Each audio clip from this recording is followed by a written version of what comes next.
ETF index mutual funds నేర్చుకుని stock మార్కెట్లో రాణించాలనుకుంటున్నారా? వెంటనే ఈ నెంబర్కి కాల్ చేయండి. నమస్తే రమగారు. నమస్తే జయ. రమగారు, మనం రకరకాల కేటగిరీకి సంబంధించిన కథలు చెప్పుకుంటూ ఉంటాం కదండి. పిల్లలకి సంబంధించి, పెద్దవాళ్ళకి, మోటివేషనల్, తర్వాత దెయ్యాలు, భూతాలు ఇలాంటివి. అయితే ఆధ్యాత్మిక కథలను కూడా కొన్ని చెప్పుకుంటాం. ఆధ్యాత్మిక కథ ఎట్లా చెప్పుకుంటామంటే, మనం సాధారణంగా మీరు ఎక్కువగా వెళ్తూ ఉంటారు కదా, యాత్రలు అవి చేస్తూ ఉంటారు. ఆ ప్లేస్ని చూసి వచ్చినప్పుడు కేవలం ఛానల్ కోసం మన ప్రేక్షకులకు అందించాలని మరింత సమాచారాన్ని సేకరించి తీసుకొస్తూ ఉంటారు. పూజారులతో వాళ్ళతో మాట్లాడి అదంతా మనం చెప్పుకుంటూ ఉంటాం. అట్లా కాకుండా బాగా మనం ఇది చూడాల్సిన ప్రదేశం, వెళ్ళాల్సింది, తెలుసుకోవాల్సిన విషయాలు, కొన్ని ఆధ్యాత్మిక విషయాలు కొన్ని ఉంటాయి. అలాంటి వాటికి సంబంధించి ఏమైనా కథలు ఉన్నాయా? ప్రేరణార్థక కథలు చెప్పాం మనం ఇదివరకు. చాలా రకాల కథల్లో అవి కూడా వస్తాయి. ఒక అద్భుతమైన కథ, ఎప్పటికీ సుమన్ టీవీ చరిత్రలో నిలిచిపోయే కథ, గాజుల కథ. అవును కదా రమ్మగారు, అసలు కథ అనగానే ఫస్ట్ నాకు మైండ్లో గుర్తొస్తుంది అది. అవును, ఎప్పటికీ ఎవరితో మాట్లాడినా ఆ కథే గుర్తు చేసుకుంటారు. గుర్తు చేసుకున్నాం అమ్మవారి గాజుల కథ. అలాంటివి ఇంకా ఏమన్నా ఉంటే మనం బోల్డన్ని ఉన్నాయి జయ. సమయానికి చూసుకుని చెప్పుకోవాలంతే. మనకి అసలు భారతదేశమే ఆధ్యాత్మికమైంది. ఇక్కడ ఉన్న స్పిరిచువాలిటీయే చాలా గొప్పది. మనం ఏం చేస్తామంటే భక్తిని, స్పిరిచువాలిటీని కలుపుకుంటాం. భక్తి వేరు, ఆధ్యాత్మికత వేరు. భక్తి అంటే మనం భగవంతుణ్ణి పూజించటము, ప్రార్థించటము, ఆరాధించటము, పూజలు, వ్రతాలు, నోములు, వ్రతకథలు, తర్వాత మన సంస్కృతి సంప్రదాయాల్ని అనుసరించి ఏ ఏ సమయాల్లో ఏ ఏ దైవారాధన చేసుకోవాలి, ఆరాధిస్తున్న ఆ దైవం పట్ల మనకి అచంచలమైన భక్తి, విశ్వాసము కలిగి ఉండటము భక్తి, డివోషన్ అంటాం. ఆధ్యాత్మికత, స్పిరిచువాలిటీ అంటే ఈ పూజలని దాటేది. ఈ పూజలో మనకి చిన్న చిన్న లోపాలైతే సహించలేం మనం. అవును, అయ్యో ఏదో తప్పు చేశామనిపిస్తుంది, అపరాధం, దైవాపరాధం చేశామనిపిస్తుంది. అయ్యో వాళ్ళు అదేదో సరిగ్గా చేయలేదు, ఇది చేయకూడదు. అదంతా క్రతువు, కర్మ, విధానం మీదే వెళ్తాయి.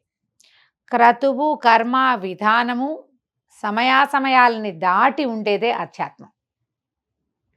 నిజానికి మనం ఇన్ని పూజలు చేసుకుంటాం. ఈ పూజ ఎప్పుడైనా ఒక దశలో ఇది మనమే చేస్తున్నామని మనకి తెలుస్తుందా?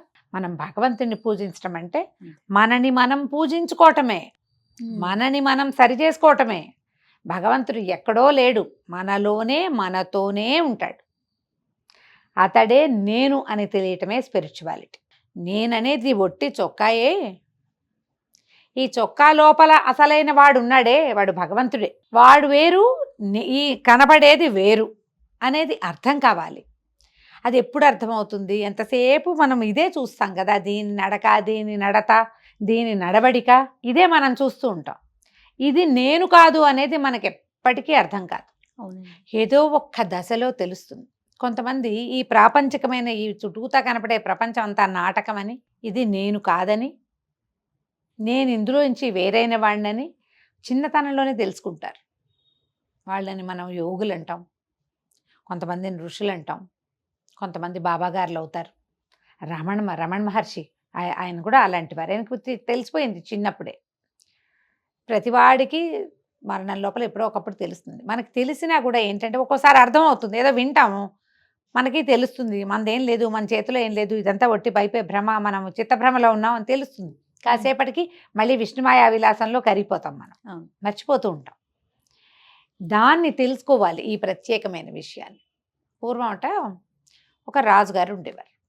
ఆయనకి చాలా కాలం సంతానం కలక్క ఆయన ఆ ఊరు ఈ ఊరు, అక్కడికి ఇక్కడికి, స్వామీజీలకి, ఆశ్రమాలు, ఈ అరణ్యానికి, దేవాలయాలకి, మఠాలకి తిరుగుతూ ఉండేవారు. వాళ్ళకి చాలా దూరంలో ఉన్న ఒక అడవిలో ఒక ఋషిగారు ఆయన శిష్యులతో పాటు ఉన్నారని యోగిని కలవడానికి వెళ్ళారు. కలిసి ఆయన దండం పెట్టి, సంతానం లేదు నాకు అంటే, నీకు లేరు నాయన, నీ రాజ్యాన్ని సుభిక్షంగా పరిపాలించు, కాలం ఎలా జరిపితే అలా జరుగుతుంది, వెళ్ళిరమ్మన్నారు.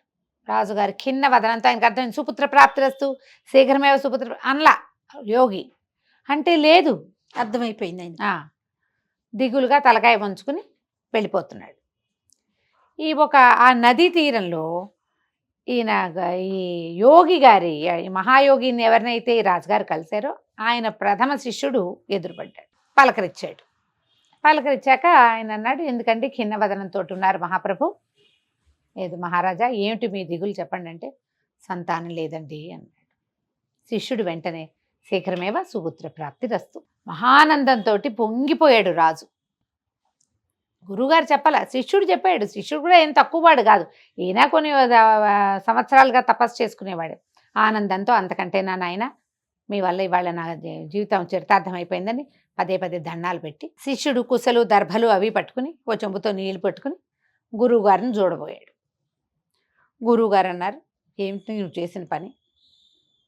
రాజుకి జాతకరీత్యా సంతానం లేదు, అందుకని నేను అతన్ని రాజ్యాన్ని సుభిక్షంగా పరిపాలించుకో, కాలం ఎలా నడిపితే అలా నడువు అని చెప్పా. నువ్వేమో సుపుత్ర ప్రాప్తిరస్తు అన్నావు. అనగానే శిష్యుడికి బాధ వచ్చేసింది. అయ్యో, ఈ మాట అన్నానే, ఇది ఎట్లా నిజమవుతుంది ఇప్పుడు అనగానే గురువుగారు అన్నారు, నీ మాట అబద్ధం కాకూడదంటే నువ్వే వెళ్ళి ఆయనకి కుమారుడిగా జన్మించు, కాలం తీరాక పోదు గాని. నువ్వు అన్నావు కదా, నువ్వు శిష్యుడు, నువ్వు కుమారుడిగా జన్మించు అంటే శిష్యుడు కుమారుడిగా జన్మించాడు రాజుగారికి. ఇక్కడ మరణించి ఇక్కడ వదిలిపెట్టే జీవితాన్ని అక్కడ జన్మించాడు. అయితే ఆయనకి ఇప్పుడు ఈ ముందు జన్మలో ఈ గురువుగారికి శిష్యుడిగా ఉండి ఆయనకి బోల్డ్ అంత తపస్సు ఉంది. దానివల్ల ఆయనకి పూర్వజ్ఞానం ఉంది. తను ఒక్క వాక్యం మాట్లాడటం వల్ల తపస్సు వదిలిపెట్టుకుని జన్మించాల్సి వచ్చింది. ఒక్క వాక్యంతోటే కదా వచ్చింది. అవును. మళ్ళీ ఎందుకు? ఆయన ఏమనుకున్నాడు? గురువుగారి వెనకాలండి మోక్షాన్ని సాధించాలనుకున్నాడు. మోక్షం అంటే పునరావృత్తి రహితమైనది, మళ్ళీ పుట్టే పని లేదు. ఇప్పుడు ఏమైంది? ఇప్పుడే పుట్టాల్సి, సమీప భవిష్యత్తులోనే పుట్టవలసి వచ్చింది. అవును. అందుకని ఈ జ్ఞానం వల్ల ఆయన మాట్లాడేవాడు కాదు, లక్షణంగా బాగుండేవాడు. రాజుగారి కుమారుడు అంటే గురుగారి పోలికలతో ఎందుకు పుడతాడు? రాజుగారి భార్య పోలికలు, రాజుగారి పోలికలు, మేనమావ పోలిక వచ్చి చక్కటి సమున్నతాకారుడైన పిల్లవాడు, ఉంగరాల జుట్టు, అన్ను ముక్కు లక్షణంగా ఉన్నాయి, బలశాలి బలిష్టంగా ఉన్నాడు, అన్ని పనులు చేయగలడు. మాట లేదు, మాట్లాడేవాడు కాదు. బాధగా ఉండేది. పోనీలో ఏదో ఒక సంతానం ఉందని ఉంచుకున్నారు. కొంతకాలం బాగా అంతవాడు ఒక 14-15 ఏళ్ళ వాడు అయినాక ఈ సేవకులందరూ చుట్టుపక్కల అడవుల్లో జంతువులు పెరిగిపోయినాయని ఊళ్ళ వాళ్ళు వచ్చి చెప్తారు. చాలా క్రూర జంతువులు ఎక్కువైనాయి, రాజుగారు వచ్చి వేటాడాలంటే రాజు మృగయా వినోదానికి వెళ్తాడు. వేటకాట వెళ్ళారు. వెళ్తుంటే వీళ్ళు ఏం చేశారు, రాజకుమారుడు కూడా కొంచెం ఏదో ఇది ఉంటుందని తీసుకుపోయి ఈ రాజకుమారుడిని కూడా ఈ గుంపులో కలిపారు. ఆ వేటకెళ్ళే వాళ్ళలో అందరూ వేటకెళ్ళారు. వెళ్తే రాజకుమారుడు ఏమి వాటిని వీటిని కొట్టటాల, బాణాలు వేయటాలు అవి వచ్చు, కానీ అతనికి ఏం ఆసక్తి లేదు, నిశ్శబ్దంగా ఉంటాడు. వెళ్తుంటే అంతా మాటేసి ఉన్నారు, ఏవి పిట్ట కదలటల్లా. అయితే ఆ అడవిలో ఒక ప్రత్యేకమైన పిట్టలు ఉన్నాయి, వాటి మాంసం చాలా బాగుంటుంది. ఒక 5-6 సార్లు విన్నాడు ఆ మాటలన్నీ. వీళ్ళు మాటు వేసున్న చెట్లకి అవతల చెట్ల మీద ఆ పిట్టలు ఉన్నాయి. రాజకుమారుడి పక్కన ఒక అతను నుంచునున్నాడు. ఆ పిట్టల్ని చూస్తున్నాడు, కానీ ఎక్కడున్నాయో తెలియటల్లా. చెట్లు దట్టంగా ఉంటాయి, అడవిలో పెంపకపు చెట్లు కావు కదా. ఆ లోపల గుబుర్లలో పిట్ట ఎక్కడుందో అది పలికితే కొట్టచ్చు. అవును. ఇంతలో ఏమైంది, పిట్ట కూసింది. కూయగాని రాజకుమారుడి పక్కనున్నవాడు చటుక్కన బాణం వేశాడు. సన్నటి బాణాలు పిట్టలకి చిటుక్కుని తగిలేస్తాయి. పిట్ట కాస్త తగిలింది, అది పక్షి రాలి పడిపోయింది. ఇతనికి రాజకుమారుడు మాటే మరణం అన్నాడు. ఈ పక్క నుంచిన వాడు ఉలిక్కిపడ్డాడు. ఎవరు మాట్లాడారు? చూస్తే రాజకుమారుడు. 15 సంవత్సరాల నుంచి నోరెత్తి ఎరగడు అబ్బాయి, నువ్వు కూడా లేదు. మాటే మరణము అన్నాడు. రాజకుమారుడు మాట్లాడాడని వాడు కేకలు పెట్టాడు. అంతా చేరారు, మళ్ళీ మాట్లాడించడానికి ప్రయత్నం చేశారు. కిక్కురు మళ్ళా మాట్లాడలా. అందరూ రాజుగారి దగ్గరికి సాయంకాలం మొత్తం అంతా వెనక్కి వెళ్ళిపోయారు. రాజుకు చెప్పారు, రాజకుమారుడు మాట్లాడాడు, మేం విన్నాము, మళ్ళీ మాట్లాడించండి అన్నాడు ఆయన. ఎవరు మాట్లాడించలేకపోయారు. అబ్బాయి ఏం మాట్లాడటల్లా. అంతకుముందు రాజుగారు ఏం చేశారు, మా అబ్బాయిని మాట్లాడిస్తే 1,00,000 రూపాయలు ఇస్తానని ప్రకటించారు. ఎంతమంది ప్రయత్నించినా అబ్బాయి చూసేవాడు, నవ్వేవాడు, కానీ ఏనాడు మాట్లాడేవాడు కాదు. ఇప్పుడు ఈ వచ్చిన అధికారులంతా డబ్బుల కోసం చెప్పినట్టే, అంతేగా. అబ్బాయి మాట్లాడాడని చెప్పారు, ఇప్పుడు మాట్లాడించండి అంటే ఏమీ మాట్లాడటల్లా. రాజుకి పిచ్చి కోపం వచ్చి ఎవరైతే ఈ అబ్బాయి మాట్లాడాడని చెప్పారో వాళ్ళకి మరణశిక్ష విధించాడు. ఈ రాకుమారుడు మాట్లాడితే మరణమే అన్నాడు. మాటేగా మరణం అనేసరికి రాజు వినేశాడు. మిగిలిన వాళ్ళందరిది ఎవరి గొంతు కాదు అది. అబ్బాయి నోరు కదులుతుండగా దాసీలు కొంతమంది చూశారు. మాట్లాడాడు. యువరాజు చూశామన్నారు, విన్నారు. ఇక రాజు కొడుకుని విపరీతంగా బతిమలాడాడు. నాయనా, నువ్వేదో మాట్లాడేవు, మాటే మరణం అన్నావుట అక్కడ, మాట్లాడితే మరణమేనన్నావు ఇక్కడ, ఎందుకు నువ్వు ఆ మాట మాట్లాడావు? ఇంతకాలం మాట్లాడిన వాడివి ఈ వాక్యమే నువ్వెందుకు మాట్లాడావు? మాట్లాడు అని బాగా బతిమలాడాక చివరికి రాకుమారుడు నోరు విప్పాడు. క్షమించండి మహారాజా, మీకు సంతానం లేదు, మీకు సంతాన ప్రాప్తిరస్తు, పుత్ర సంతాన ప్రాప్తిరస్తు అని దీవించిన ఒక్క వాక్యానికి మోక్ష మార్గాన్ని వదిలిపెట్టుకుని నేను మళ్ళీ పుట్టాల్సి వచ్చింది. మీ ఇంట్లో పుట్టాను నేను కుమారుడుగా, నేను ఆ సన్యాసినే. ఆ రోజు మీరు నన్ను చూశారు అక్కడ. ఆయన గుర్తొచ్చింది. 16 సంవత్సరాల నాడు తనని దీవించిన యువ సన్యాసి మరణించి ఇక్కడ పుట్టాడు. జ్ఞాపకం వచ్చింది ఆయనకి. గురువుగారు ఏం చెప్పలేదు, కానీ శిష్యుడు దీవించాడు. సరిగ్గా సంవత్సరానికి తన కొడుకు పుట్టాడు. అంటే ఆయన అక్కడ మరణించి ఇక్కడ పుట్టాడు. ఆ పిట్ట గనక కుయ్యకపోతే, అది మాట్లాడకపోతే, నా పక్కన బాణం సంధించి నుంచున్నవాడు దాన్ని కొట్టేవాడు కాదు. మాట్లాడడం వల్ల దానికి మరణం వచ్చింది. నేను మాట్లాడడం విన్న ఈ అధికారులు మీతో మాట్లాడకపోయి ఉంటే, రాజు రాకుమారుడు మాట్లాడాడని చెప్పకపోతే వీళ్ళకి మరణశిక్ష పడేది కాదు. మాట మరణానికి కారణమవుతుంది. ఆలోచించి మాట్లాడాలి. మాట్లాడేశాక దాన్ని వెనక్కి తీసుకోలేం. అందుకని తపస్సు చేసే వాళ్ళంతా అడవులకు వెళ్ళిపోతారు. మన ఇళ్లల్లో ధ్యానము, ఇళ్లల్లో తపస్సు ఎప్పటికీ కుదరదు. సంసారులు మాట్లాడాల్సే వస్తారు. అయిన దానికి కాని దానికి, అవసరమైనవి అనవసరమైనవి, పనికిమాలినవి, మాట్లాడకూడనివి మాట్లాడేస్తాం ఏదో ఒకటి. ఎప్పుడూ ఎక్కడో చోట ఇరుక్కుంటూనే ఉంటారు. సమాధానం చెప్పవలసిన స్థితే వస్తుంది. ఒక్కొక్కసారి ప్రమాదంగా కూడా పరిణమిస్తుంది. మాటలతోటి ప్రఖ్యాతి పొందిన వాళ్ళు ఉన్నారు, మాటల వల్ల ఇబ్బందులు, ఆ ప్రఖ్యాతి పొందిన వాళ్ళే ఇబ్బందుల్లో కూడా పడతారు. మాటకి అంత ఇది ఉంది కదా, అంత శక్తి ఉంది. అందుకని నిశ్శబ్దాన్ని పాటించాలి. దానికోసమని ఈ పూర్వకాలం ఋషులు, తపస్సులు వీళ్ళంతా ఏం చేసేవాళ్ళు? అడవులకు వెళ్ళిపోయేవాళ్ళు, వెళ్ళి ధ్యానం చేసుకునేవాళ్ళు. ఈ మన తపస్సు చేసిన ధ్రువుడు అంతఃపురంలో నుంచి వెళ్ళిపోయి అడవిలో కూర్చున్నాడు విష్ణువు కోసం. ఆ తపస్సు ఏదో అంతఃపురంలో చేసుకోపోయాడా?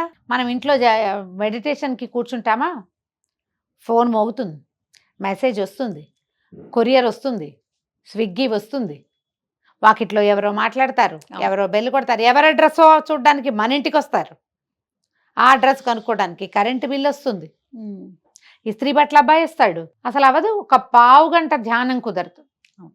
ఎవ్వరూ లేని సమయంలో ధ్యానం చేసుకోవాలి. అట్లాంటిది ఏ సమయం ఉంటుంది? అందుకే బ్రహ్మీ ముహూర్తంలో ధ్యానం సంగతి చెప్తారు. అప్పుడు ఈ పనులు వ్యవహారాలు ఏముండవు, ప్రపంచం అంతా నిద్రపోతుంది. కాబట్టి బ్రాహ్మీలో చేసుకోండి, పొద్దున్నే చేసుకుంటే ధ్యానం బాగా కుదురుతుంది, ప్రశాంతత ఉంటుంది, వాతావరణం నిశ్శబ్దంగా ఉంటుంది. అనవసరమైన చిక్కుల్లో పడకూడదు, ఎక్కువ సార్లు పుట్టకూడదు. జీవితాంతాలకు సార్థకం లభించాలి. మనకి జీవితం సార్థకంగా అవ్వాలి అంటే మౌనాన్ని పాటించండి.